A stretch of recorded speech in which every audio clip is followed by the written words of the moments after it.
Eh bien, bonjour à toutes et tous les amis, j'espère que vous allez bien et aujourd'hui on se retrouve pour le tout premier Geek Morning de l'année 2025, votre nouveau format d'actualité cinéma, jeux vidéo, high-tech, une news jeux vidéo, une news high-tech, une news cinéma slash audiovisuel, c'est dans le même panier. Et aujourd'hui, on va parler d'un brevet assez intéressant concernant la Nintendo Switch numéro 2 qui normalement, je vous avais fait une petite vidéo, même si moi, personnellement, à titre purement personnel, je le précise vraiment, et j'insiste, je n'y crois pas, mais selon les informations de Insider Gaming, on aurait des informations d'ici mars 2025, mars de cette année. Donc, dans moins de 2 mois, maintenant. En tout cas, reste à voir si les choses se concrétisent, mais quelque chose d'intéressant s'est produit il y a maintenant quelques jours. Ensuite, on va parler de Netflix et de Squid Game saison 3 parce que Netflix Corée a fait une petite boulette, qui n'empêche, plaît beaucoup à beaucoup de monde. Donc, j'y reviendrai dans ce Geek Morning numéro 1 de l'année 2025. Et on termine avec la news qui pond au nez en fait de Apple depuis octobre 2024 de l'année dernière. Oui, ça fait bizarre de dire ça alors que c'était il y a quelques jours. Bon, bref. Est-ce que l'Apple Vision Pro est un échec pour Apple ? Eh bien, je vais tout vous dire, tout vous décrypter, parce que Les Numériques, célèbre média high-tech, a fait un papier il y a quelques jours pour justement expliquer la situation, et je vais tout vous expliquer dans cette vidéo. Est-ce que vous êtes prêts les amis? C'est parti pour Geek Morning numéro 1 de l'année 2025.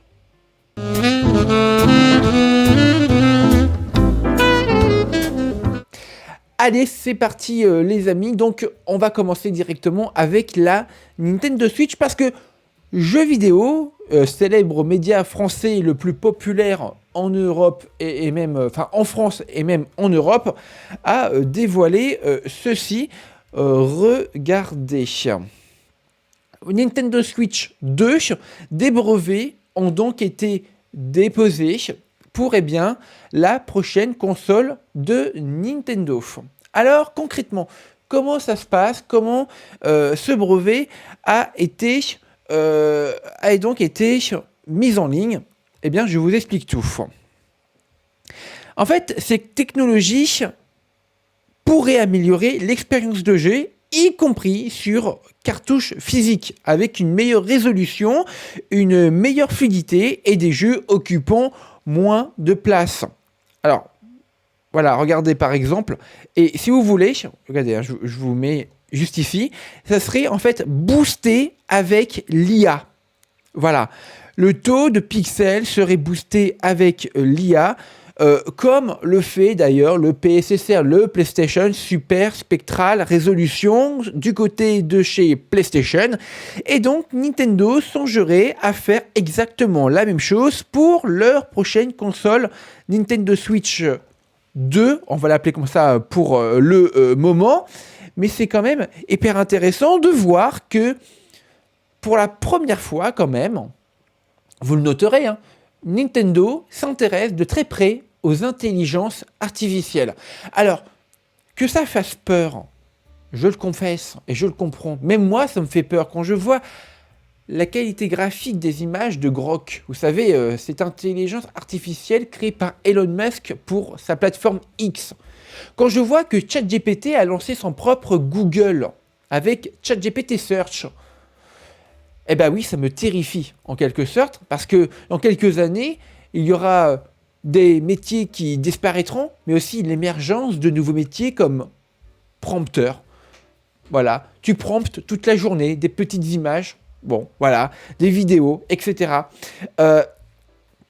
C'est quand même hyper intéressant et ça donne quand même quelque chose d'hyper, mais alors hyper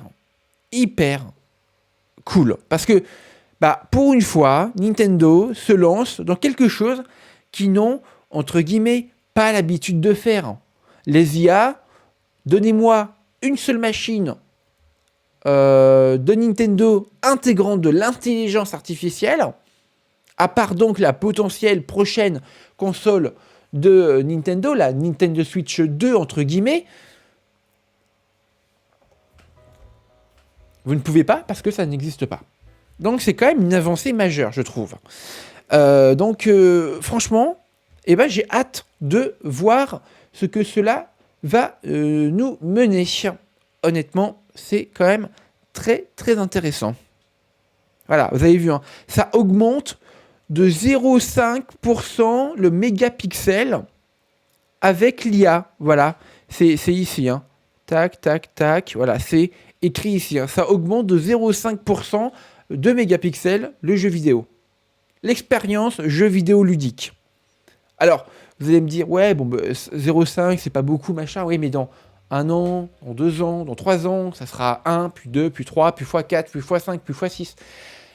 Aujourd'hui, pour les télévisions, il existe par exemple une technologie qui s'appelle l'upscale 4K ou l'upscale 8K. Ça permet en fait de démultiplier, grâce à l'intelligence artificielle, le nombre de pixels dans l'image et d'avoir une meilleure résolution. Sauf que ça a des défaillances, étant donné que c'est fait avec l'IA, donc on se retrouve avec des choses un petit peu mal faites, difformes dans l'image.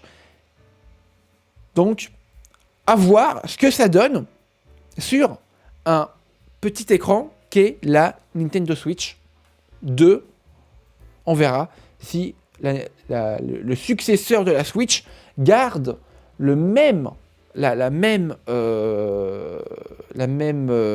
longueur d'écran. Allez les amis, on se lance dans la deuxième information de ce Geek Morning numéro 1 de l'année 2025. On va du côté de la Corée. Et oui, parce que Netflix Corée a fait une petite boulette. Voilà, je vous le donne en mille. Hein. Sur la chaîne YouTube, donc, ils ont dévoilé un teaser donc, de la Squid Game saison 3, hein, la saison 2 qui est un immense carton. Et juste ici, en fait, on peut lire le 27 juin 2025. Ici, c'est vraiment genre ici, quoi. La date de sortie, 27/6. Hein. Dans tous les autres pays du monde, ils mettent d'abord le mois, puis le jour. On est les seuls en France à faire l'inverse. Donc, 6, le 6e mois de l'année, donc juin, le 27, le 20e jour, du mois de juin. Donc, le 27 juin 2025 sortira donc la 3e et dernière saison de Squid Game. Alors, et vous, qu'en pensez-vous de Squid Game saison 2 ? Est-ce que vous l'avez vu ? Est-ce que vous avez aimé ? Est-ce que vous détestez ? Eh bien, dites-moi tout en commentaire. Moi, à titre personnel, j'ai adoré la saison 1, mais j'ai malheureusement pas eu encore le temps de me plonger dans cette nouvelle aventure.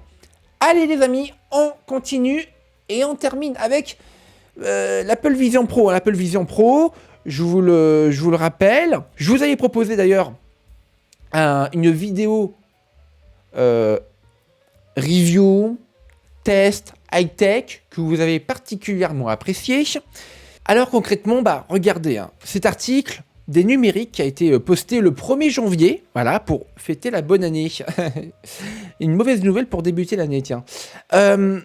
Donc apparemment, Apple Vision Pro songerait peut-être à annuler la production de l'Apple Vision Pro parce que les derniers chiffres en date sont vraiment pas fous. Hein. Les fournisseurs ont produit entre 500 000 et 600 000 unités de composants pour le Apple Vision Pro.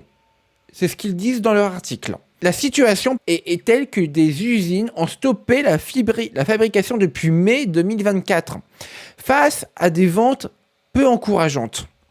Très bien, très bien, très bien. Maintenant, venons-en aux faits et soyons un peu plus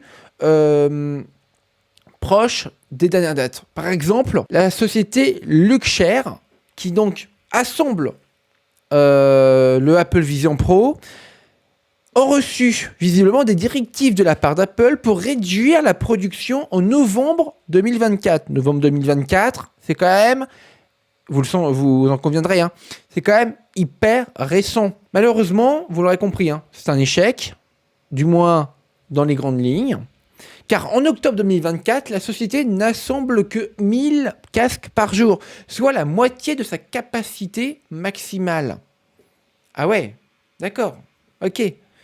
On en est là, du coup, avec ce fameux casque Apple Vision Pro. Je ne sais pas trop quoi en penser. Dites-vous en commentaire ce que vous en pensez. Mais moi, honnêtement, là, je me dis, bon, s'il n'y a pas d'avenir pour le grand public concernant le Apple Vision Pro, la AR, la VR, et que même si Apple ne se remet pas en question sur ses prix, 3500$ le casque, alors que des concurrents comme PlayStation, Meta proposent des casques à moins de 500€, il faudrait peut-être à Apple de se remettre en question, tout simplement. Oui, là, vous allez me dire, oui, mais le casque PlayStation VR, c'est pas vraiment des jeux, c'est des expériences en VR. Le casque AR VR d'Apple, c'est à but purement professionnel, on peut pas jouer avec, etc., etc. Et je vais vous dire, vous avez raison.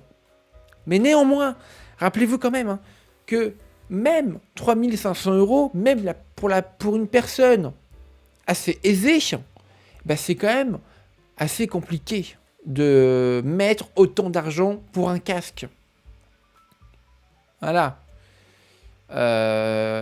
Pour un casque qui, en plus de ça, est quand même visuellement assez mastoc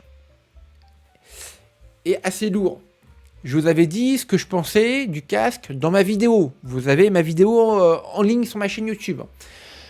Donc, du coup, voilà. Je ne sais pas quoi. Donc, moi, personnellement, je ne sais pas trop quoi en penser de tout ça. Mais si vous avez le casque VR à la maison, dites-le moi en commentaire. Dites-le moi dans les commentaires ce que vous en pensez. Et quelle est votre expérience? Quelle est votre affinité avec ce casque? En tout cas, si la production venait à s'arrêter, les mises à jour pourront elles aussi s'arrêter. Il n'y aurait plus de suivi. Ça aussi, les amis, faites très attention. Ou alors, est-ce que d'ici 2025, il y aurait un changement de cap pour Apple et de peut-être proposer un Apple Vision Pro moindre, plus petit, et surtout beaucoup moins cher. Bon, bah vous me direz dans les commentaires ce que vous en pensez. N'hésitez pas à liker, à commenter, à partager. Merci d'avoir suivi ce tout premier Geek Morning de l'année 2025. Ciao tout le monde, c'était The Critisman. Et bonne matinée à vous. Et on se retrouve aujourd'hui à 12h30 pour une nouvelle review sur ma chaîne YouTube et à 18h pour la toute première interview de l'année 2025. Allez, ciao tout le monde.